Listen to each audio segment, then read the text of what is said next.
2 আসনের স্বতন্ত্র প্রার্থী ব্যারিস্টার রুমিন ফারহানা নির্বাচনী আচরণবিধি লঙ্ঘন ও ব্যক্তিগত মানহানিকর মন্তব্যের অভিযোগে জেলা রিটার্নিং কর্মকর্তার কাছে 2টি পৃথক অভিযোগ দাখিল করেছেন। উভয় অভিযোগে বিএনপি সমর্থিত স্থানীয় নেতাদের বিরুদ্ধে প্রকাশ্যে অশালীন ভাষা ব্যবহারের কথা উল্লেখ করা হয়েছে।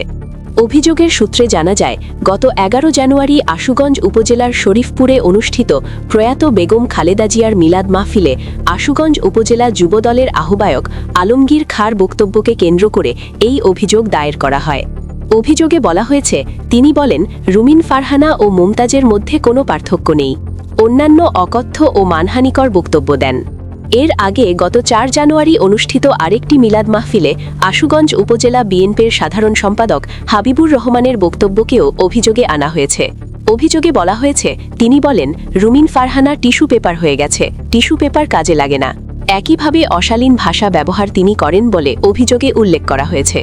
অভিযোগপত্রে রুমিন ফারহানা আরও লিখেছেন, উপরোক্ত অভিযোগসমূহ গুরুত্ব সহকারে বিবেচনা করে দ্রুত কার্যকর ব্যবস্থা গ্রহণ করবেন এবং সুষ্ঠু নির্বাচন নিশ্চিত করবেন এই প্রত্যাশা রাখছি।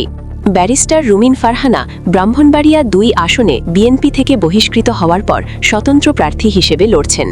একই আসনে বিএনপি জোটের প্রার্থী জমিয়তে ওলামায়ে ইসলামের মাওলানা জুনায়েদ আল হাবিব। নির্বাচনী প্রচারণা তীব্র হওয়ায় পক্ষগুলোর মধ্যে বাকবিতণ্ডা ও অভিযোগ পাল্টা অভিযোগ বেড়েছে। ব্রাহ্মণবাড়িয়ার জেলা প্রশাসক ও রিটার্নিং কর্মকর্তা শারমিন আক্তার জাহান অভিযোগ গ্রহণের বিষয়টি নিশ্চিত করেছেন। তিনি জানান, অভিযোগটি আইনানুগ প্রক্রিয়ায় যাচাই করা হবে এবং প্রয়োজনে বিচারিক ম্যাজিস্ট্রেটের কাছে পাঠানো হবে। নিয়ম লঙ্ঘন প্রমাণিত হলে আইনি ব্যবস্থা নেওয়া হবে।